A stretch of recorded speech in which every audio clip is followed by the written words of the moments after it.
Salutations, it's Tony Koch, back with part 5 of my Porsche 356 project. In part 4, I put the clutch on the motor. I want to show you the old clutch that came out of it. Yeah.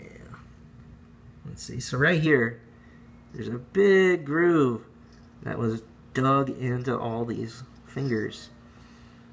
And thankfully I pulled it out. It worked fine, but man, this is almost all the way through.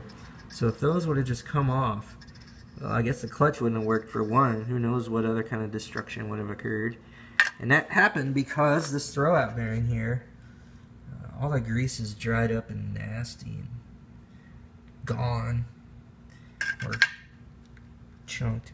But this is supposed to turn freely right here, this piece. But it's really hard to turn, so obviously it wasn't turning at all when it was touching the flywheel here, or the pressure plate, and it was just grinding and grinding those down. So thankfully I did pull the motor out and took care of that before major destruction occurred. So what have I done? I got the motor in there. Yeah. I didn't make a video because that would have been long and tough to do by myself. I did have some problems. One of the reasons I pulled out the engine was to replace one of the transmission mounts because the whole transmission and motor were tilting to the left and it looked weird and it's just not good for it. So when I put the motor mount, I sort of made a new motor mount or welded up the old one. When I put it back in there, I had one of the bolts backwards. I had a nut on the inside and the head of the bolt on the outside when it should have been the other way around. It was causing some clearance issues with the flywheel. So I got that figured out after a couple tries, and I decided to go ahead and replace the mounting hardware, the studs that come out of the engine block, with some new ones because they were kind of dinged up and bent as well. So I got some new ones of those from Zims, and the motor went right back in after that. So there it is. I got the engine tin installed now. I've got the fuel pump block off plate there. That's where the old fuel pump used to go.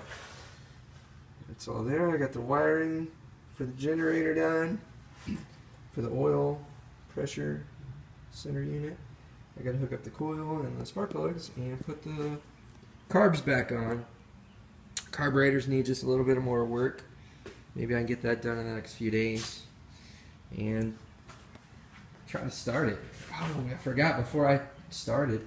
I need to figure out what's up with the horn. Last time I drove it, pulling into my neighborhood for like a good mile, the horn just went off by itself and wouldn't wouldn't stop honking. So I know when I hook the battery up, it's just going to start honking immediately, which is going to suck. So I got to figure that out. I hope it's not in the back in the switch somewhere. Ugh. It's a pain up under that steering wheel. After that, I should be able to start it. I also need to get a new seal kit. As you can see, there's some transmission fluid down there underneath this wheel, and the axle's is dripping out. Dripping some fluid there. But anyway, getting there, making some progress. Yay! See you in part 6.